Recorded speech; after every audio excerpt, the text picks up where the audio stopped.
guys, it's 2Bricks, and I'm back with the latest episode of my microscale Star Wars fleet series. And this is going to be a fun one because it's going to conclude the Phantom Menace today with the remaining ships that I haven't yet covered. There's the forces of the droid armies, like I mentioned in the previous video. I have the Vulture Droid Starfighter, which is just the most simplistic representation. The droid tank, the AAT, the MTT, which drops off troops, and that has a little bit of a fun function with the droid dropping thing inside of it, so I'll show you guys that. And last of all, the Dropship. This is the big one, the one that I was teasing before as the largest ship in the fleet so far, and it definitely is gigantic. So I'm super excited to show you guys how all of that kind of goes, how this all kind of connects together, and give you guys a close-up look at all the details of the ship, because it is, like I said, it is gigantic and there's a lot of detail and fun stuff going on with it. So let's dive right in. We'll start with the really small stuff, and then I'll give you guys a look at the big whopping ship back here. All right, you guys, and by the way, if this is your first time watching this series, there are a ton of other videos you can check out that detail all the different ships from Star Wars. And yeah, I'm pausing on this tiny one to show you guys because there's really not much to look at. So I just thought that I'd mention that while we're taking a look at this. So this is literally 3 pieces. It's the Vulture Droid Starfighter that you see all throughout the Phantom Menace and then the Clone Wars. They can stand, which I have replicated here very simply, or they go into flying mode where they have these kind of 4-legged configuration at the front where, you know, they kind of spin around, and I think they shoot lasers out of the little gaps in between each leg. But they're super tiny. They're only, I believe they're only 3 meters tall, which means, you know, just a single stud. So this is as close as I could possibly get while having any kind of meaningful representation of a droid starfighter. So there we go. And next up we have the hovering droid tanks. These guys are such a cool, interesting shape with this kind of fun, flat, rounded section at the bottom, which kind of accommodates the hovering. And of course I've just approximated that here by floating the whole thing up on a couple of these transclear plates. They have these 2 guns off to the side, which I believe can be angled out or back. And then I have a Harry Potter magic wand. I believe this one belongs to Hermione, so thanks for that, Hermione, for lending us your wand. But yeah, that just enables the gun barrel to be elevated pretty much as you could hope for, so it could really take shots at aircraft if it needed to. And then the way that this stud back here on the clip kind of approximates the hatch where the droids would pop out of, I mean, you really couldn't ask for it to be any more perfect than that. And next up we have a real fan favorite, which is the MTT. This is the sort of main droid carrier that transports the droids to the battlefield and then deploys them. It's also a floating thing, so I have these rounded transclear studs on the bottom to represent that. So yeah, just have these double cannons at the front, which are represented by these stud with bar pieces on them. And then I have it where the doors can actually open up on the front. Technically in the thing it would just be this, on the real model it would just be this round part that opens up, but I have this whole kind of front section hinging up, just because I really wanted to get the detail correct and still have the function, and there really wasn't a good way for me to attach all of this. So it's all kind of one thing. But it opens up, and then the rack containing all of the droids can come out. And that's just held in there with friction, just a separate unit. And then each of these studs represents several dozen droids, maybe like 30 or 40 per rack. And then those kind of unfold, and the droids will come out and kind of wake up and go to battle. So that's pretty cool. In here it's just a hollow space that just puts that in there and holds it in place with friction. And you can close that back up. I think this up here is where the pilot of this craft would sit.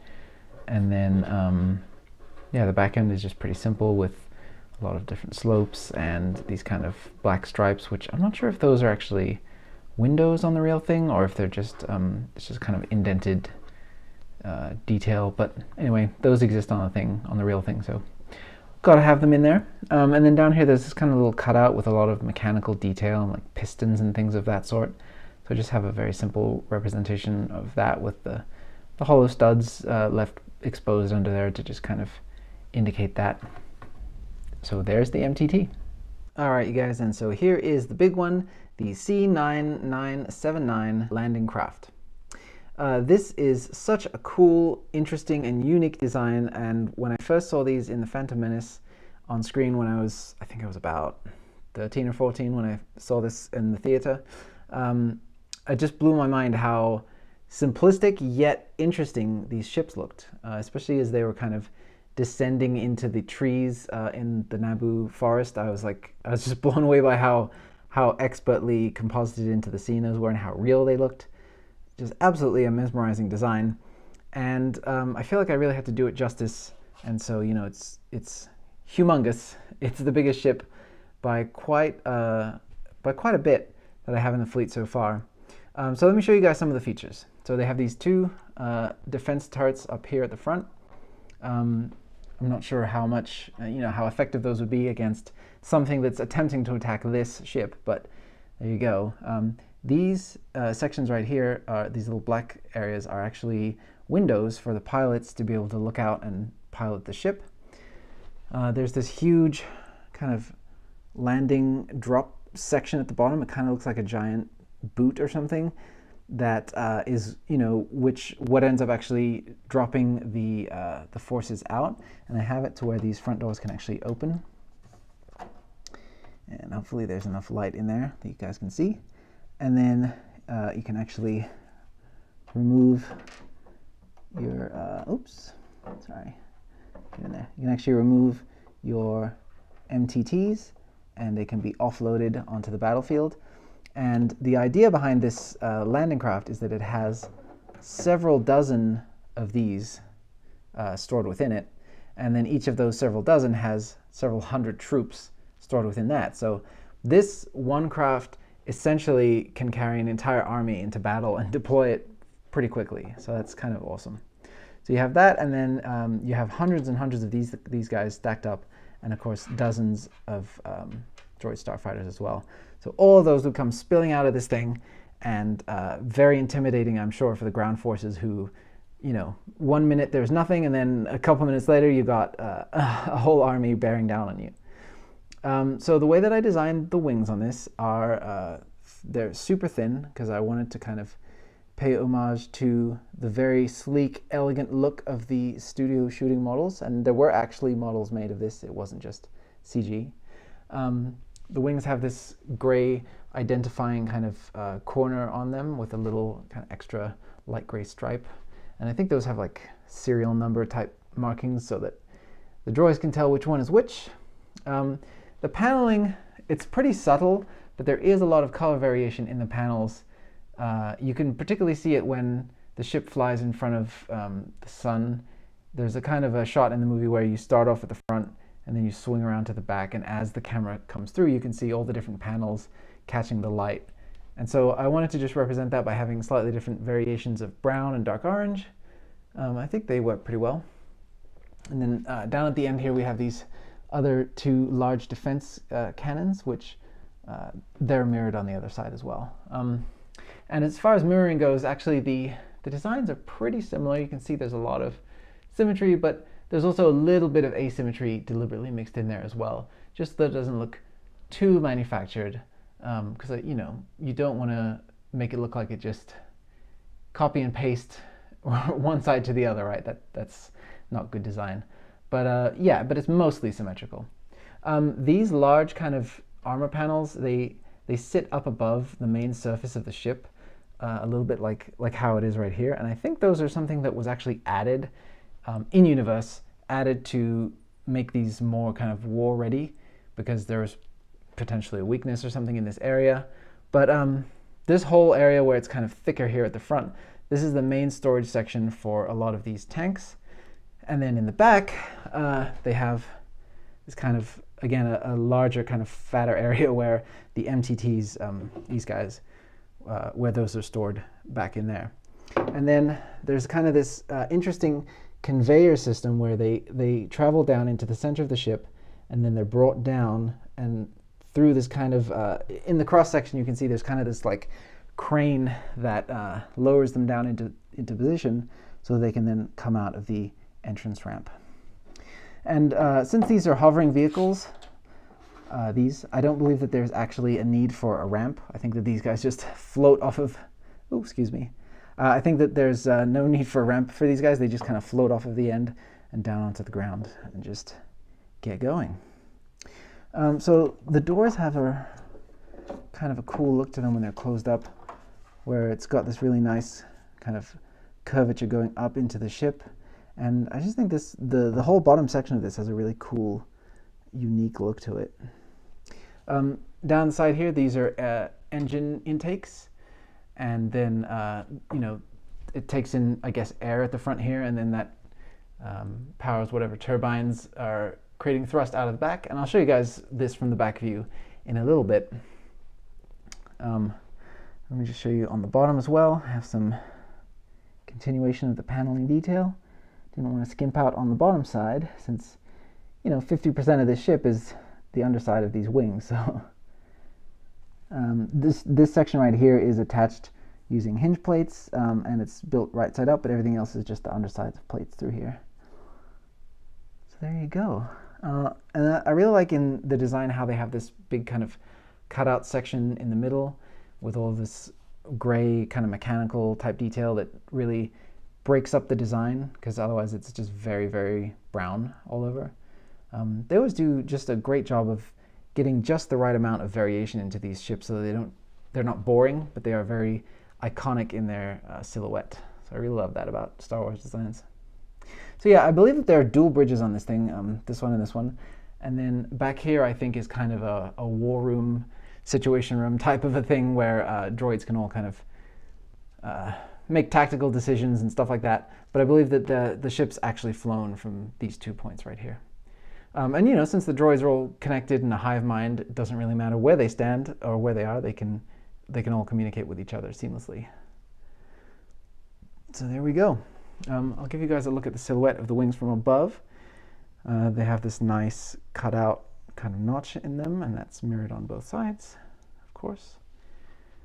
And this kind of inversion of that on the inside here as well. There's a cutout there and there's a cutout there. And then there's a nice kind of subtle rounding of the wings as they get towards the back to give a little bit more of an accommodation there. And then that same gray portion is mirrored on this side as well. The only thing that's not mirrored on the back is these guns. Those are only on the front. So there you go, guys. There's the look at the top. Let me flip this thing around and we'll get a look at the back. All right, guys, so we're seeing this from the back now. These are the engines. They actually are orange in the movie, and they actually do kind of take up this whole triangular space. But the way that this is built, I only had enough space to have a little bit of an indication right there, but I think that sells it well enough. This feels like it should be kind of an opening back door ramp type of a situation, but it's not. It's actually just, this is actually just where the MTTs and the tanks and stuff get lowered down through this kind of conveyor system where they get spat out of the front. There's a good amount of thickness to this back section, and that was just achieved by stacking plates on top of plates. There isn't any kind of fancy hollow kind of design to this as far as the wings go. It's really all just what it seems to be. It's just plates stacked up on top of one another.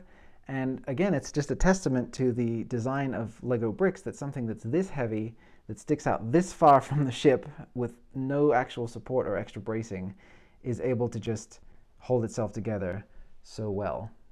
So yeah, it's absolutely astounding. And also the fact that this is made of almost entirely brown bricks makes me very nervous, because I worry that if I'm carrying it and I bump it against the wall, I might just snap a whole wing off or something like that. But so far it doesn't seem to be an issue. So fingers crossed that that continues to hold out just fine. You can see again a little bit better of the detail on the side of these engine intakes, and then there's this kind of duct or piping type detail that goes down into the main kind of central docking area, which I think is a cool little bit of detail. Like they didn't have to have anything connecting those. It could have just been the engine on the side. Yeah, so as far as what there is to see on this, that approximately covers everything. You guys have seen the top, the bottom, the back, the front. But I just love this design, and I'm so happy to have it in my collection, because it's such a unique conversation piece. And when I show you guys in a second all the other ships from the series so far, next to this one, you'll just see how much this dominates. So yeah, let's take a look at that. Let's see all the ships together so far. All right, you guys, here is the whole collection. Definitely cannot get the whole thing on screen at once. So let me just show you guys kind of a bit at a time what we're looking at here. So of course, here's Princess Leia's blockade runner next to Queen Amidala's ship that she uses to run the blockade, which I think is cool to compare the two. Here's some of the other Phantom Menace ships down here. And then we've got, of course, some of the Rebel fleet. And then the ships I was just showing you that are dropped off by this massive ship. Take a look at the towering sandcrawler compared to this thing. I mean, it's just ridiculous. It's so big. Here's little Anakin's pod racer, and there's little Anakin sitting in the cockpit. And then just think about that in comparison to all of this. Absolutely madness. You can definitely tell what Obi-Wan was talking about when he said Luke had taken his first steps into a larger world. The Star Wars world is gigantic. So I love just seeing how, when you put the Nebulon B frigate next to this, just how it's kind of competing in size a little bit as far as the overall kind of length of this versus the wingspan. But then you just look at the rest of the mass of this thing and it's absolutely dwarfing it. It's fantastic. I love it. And then, yeah, take a look at these. I mean, the towering, impressive, dominating AT walkers that were just taking up the whole skyline of Hoth. It just looks like a tiny little baby next to this thing. It's absolutely, I just cannot overstate how cool it is for me to be able to see all of these ships stuck next to each other like this. And I mean, think about the Falcon. You can kind of get a sense for how big the Star Destroyers were when you think about the Falcon stuck onto the back end of the whole kind of the bridge section of the Star Destroyer, and that thing was dwarfing this. So, I mean, absolutely just insane, the scale of these things. So, here's the kind of think about little Anakin flying one of these guys into the droid control ships. Each of which of those contains several dozen of these, and you can actually see Anakin flies down the hallway towards the reactor, and he flies past a bunch of these kind of all stacked up. So then, you know, even just thinking about those droid capital ships, how big those are, it just breaks my brain to think about the scale of things in Star Wars. So it's really cool. Yeah, you guys, so that's pretty much going to do it for taking a look at this ship today. I'm not sure how much I'll be able to have this on screen in the future, just because it just dominates everything so much. So I guess I'll just try to give you guys the best look as I can today. But you know, hey, as I go forward, I got to show you all the ships. So you know what? Never mind. Yeah, it'll be here. It'll be here. So here you go, guys. The Lego fleet growing and growing and growing, and I actually do have plans to do a ship that is approximately this size again. And it's one from the Star Wars sequels, because you know I have one from the original trilogy, one from the prequels, and I'd love to get a ship from the sequel movies that is kind of equal roughly in size to this. So the fleet is definitely going to continue growing. All right, you guys. So if you liked the video, I really appreciate that thumbs up. Subscribe for more videos. You guys know that really helps the channel grow, and I'm trying to bring you guys the best possible content here, and I'm putting a lot of time and effort into building these things and showing them to you. So I really, really appreciate your support. It's been fantastic so far. The channel is doing better than I could have hoped, so I really love that. So thank you guys so much. I'm going to be back really soon with the next one, and until then, may the Force be with you. Thanks for watching.